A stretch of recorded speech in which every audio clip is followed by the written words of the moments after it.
Good evening. Here we are on a Wednesday, ready to bring you guys more content surrounding the NFL. Today, like I noted yesterday and Monday, we will discuss some top performers from around the league in week 3, other than the games I have already talked about. So, are you ready to get your fix? Well, let's get started with some top performers from the Titans versus Vikings game, starting with the Titans. Derrick Henry had a really solid game, rushing for 119 yards with 2 touchdowns. As usual, Derrick Henry is really tough to bring down, and he showed his strength during this game. His touchdowns were really good, as he had to dive over the pile both to break the plane. The second one, it was a little dangerous. He got smacked, but he is fine because, like I said, he's tough. He's a big man. So on the Vikings side of things, Justin Jefferson gave us a glimpse of what he is really about. He became the first rookie wide receiver since Randy Moss on the Vikings to have over 100 receiving yards in a game.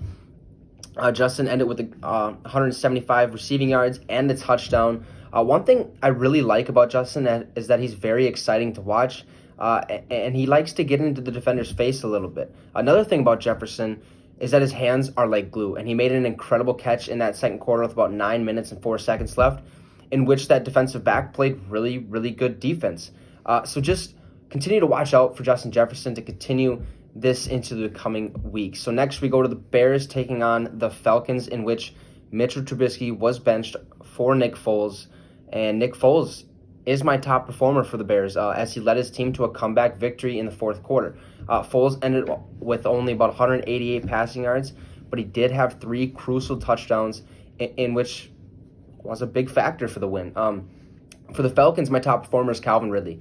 He had 110 receiving yards. Ridley is a very good receiver, and he's learning pretty well under Julio Jones. I mean, this duo is starting to remind me a little bit of Roddy White and Julio Jones back in the day. So once this team gets clicking on all cylinders, they could be dangerous. One thing about Calvin Ridley that I just seen not too long ago is that he's the first receiver in the NFL this year to have 3 consecutive 100 yards receiving game. So switching over to the Rams taking on the Bills. For the Rams, my top performer is Cooper Kupp, who had 107 receiving yards with a touchdown.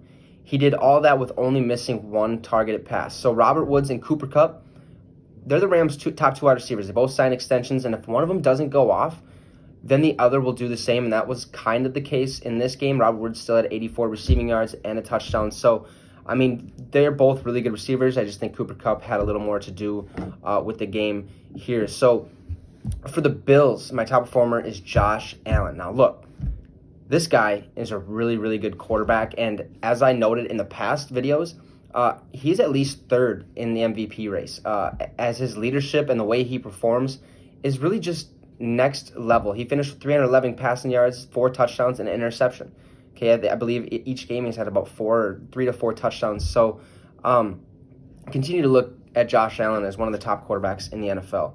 So moving to the Washington football team taking on the Cleveland Browns. So for Washington, my top performer is Terry McLaurin, who notched 83 yards on 4 receptions. Now, this wasn't that good of a game for Washington, but Terry, he goes out there, okay, with this dog mentality, and he still continues to get the job done each and every game. So for the Browns, my top performer is Nick Chubb. Chubb had a really good game, okay, and just like the Rams with Kupp and Woods, the Browns have Nick Chubb and Kareem Hunt, who like to split reps. And the past couple weeks, they've taken turns kind of going off. The first week was Kareem. The second week was like a little bit of both. And then this game, it was all Chubb. He had 108 rushing yards, 2 touchdowns. So, I mean, like I said, this is the number 1 rushing duo in the NFL at this point. So next, we got the 49ers taking on the Giants, in which it was really no contest. And the Giants are really missing Saquon Barkley. For the Niners, my top performer is Nick Mullins, who stepped up nicely for an injured Jimmy Garoppolo. I was really kind of unsure how Mullins would perform, but he did exceptionally well, notching 343 passing yards and a touchdown. So, I mean, Mullins did a great job. Kudos to him for stepping up in a big game. Well, not really a big game, but a big kind of stepping stone for his career. So for the Giants, my top performer is James Bradbury. He played some good defense. He had 3 pass deflections. So, I mean, there really wasn't a top performer other than that. He played exceptionally well, and I hope he continues to rack up those deflections and get an interception here or there eventually. So, Next, we're going to go to the game that led to the season's first tie, the Bengals versus the Eagles. Now, my top performer for the Bengals is Joe Burrow. Joe is really looking solid, and it's as if he's been in the league for about 2 to 3 years now. He looks really comfortable in the pocket and had a really nice game, having 312 passing yards and 2 touchdowns. So, Joe, he's a rookie. Doesn't look like it. Continue to watch him. He presents himself nicely. He always says the right things. I think this is a really good franchise quarterback to have for the Bengals. So my top performer for the Eagles is not Carson Wentz, because he currently he's looking really, really bad and not looking like his old self. He's still going to be the starter. And if things continue to go the way they are, I think Jalen Hurts is going to take over. But Miles Sanders, okay, he's my top performer. After missing week 1, he's starting to solidify that number 1 running back position. Against the Bengals, he had 95 rushing yards. And he's produced the most for the Eagles these past 2 weeks. I feel like he's made that main focal point as of right now for them. Dallas Goedert's also there. I think he kind of tweaks something. But moving over to the Texans, taking on the Steelers. This was a tough-fought game. But the Texans were held to no points in that second half, and that really hurt them. This is a Texans team that should be able to get in the end zone, especially with Deshaun Watson. You have J.J. Watt on defense. So my top performer for the Texans is Randall Cobb, who went a perfect 4 targets for 4 receptions and had 95 receiving yards and a touchdown. Now, Cobb is a veteran wide receiver, okay, and this is something he needs to continue to do in order for the Texans to do good the rest of the season. My top performer for the Steelers is James Conner, who had a slow first couple weeks, but he notched 109 rushing yards with a touchdown in that victory. So Conner is starting to pick it up a little bit. We'll see how he produces in the upcoming weeks. So next, we got the Jets taking on the Colts. Now, the Jets are officially the worst team in the NFL. No ifs, ands, or buts about it. They're terrible. You can write them off the rest of the year. They just got manhandled by the Colts. Like 35-7, I believe the score was. So my top performer for the Jets is Braxton Berrios, who went another perfect 4 targets, 4 receptions, and 64 receiving yards with a touchdown. Really a no-name. Jamison Crowder was out. There was one other receiver there. One of their main receivers was out as well. So he stepped up. He did what he had to do, and he went out there and did his job. So my top performer for the Colts is Xavier Rhodes, who went off, and he was the AFC Defensive Player of the Week. Rhodes had 2 pass deflections as well as 2 interceptions, in which he returned one for, I believe it was a 44-yard touchdown. So Xavier Rhodes, he's looking good in his new home. So we'll see how he continues to produce in the upcoming weeks, as he's usually one of the most penalized corners in the NFL, and he had a really tough year last year with the Minnesota Vikings. So moving over to the Panthers, taking on the Chargers, my top performer for the Panthers, Teddy Bridgewater. He went 22 for 28 passing, had 235 passing yards and a touchdown.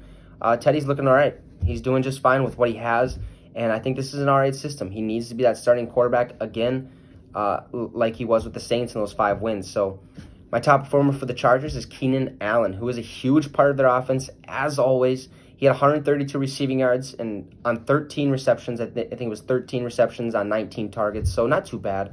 And he also had a touchdown. So, he had to do what he had to do. He went out there, did his job, and he's going to continue to do so. He's the top receiver for the Chargers, one of the top receivers in the NFL. I'd say top 5, top 10.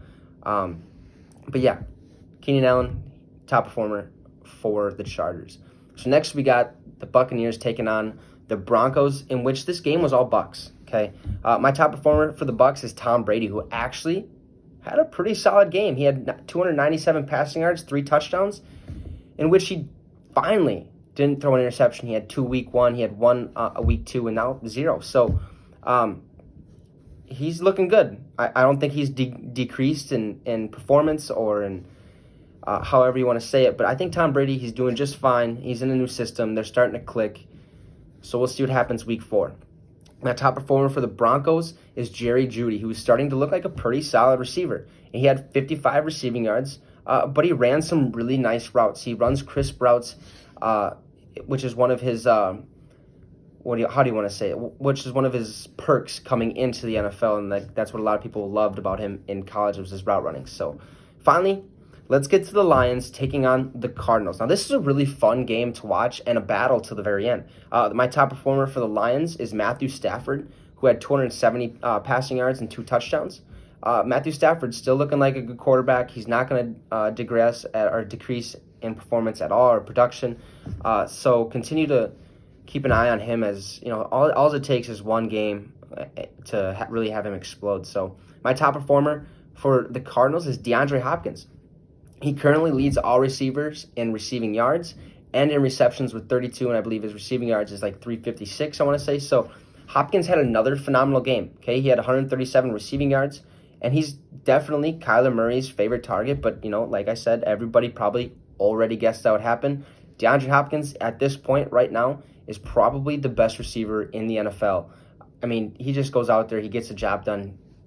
He's really, really good. Okay, so continue to keep watching him go up in production, as the Cardinals are a serious contender in that division. So that's going to end our discussion today, as tomorrow we anticipate a not-so-good matchup between the Broncos and Jets. I'll still be watching, because you never know. It could turn into a battle and be a very good game, even though they're not that good of teams right now. Broncos have lost Von Miller for the season. Drew Lock is out with an injury for a couple weeks. So it's going to be a tough game. I mean, I honestly think the Broncos, and I expect the Broncos to come away with a victory, but you never know. It's the NFL. Things can happen. I just don't think the Jets are that good. So thanks for stopping by. We'll see you Monday. As Friday, I have to get my wisdom teeth taken out, so I'm going to be a little out of it, but I will be back on Monday, depending how I feel. I should be back. So have a great night, and you just got your fix with the Wicks.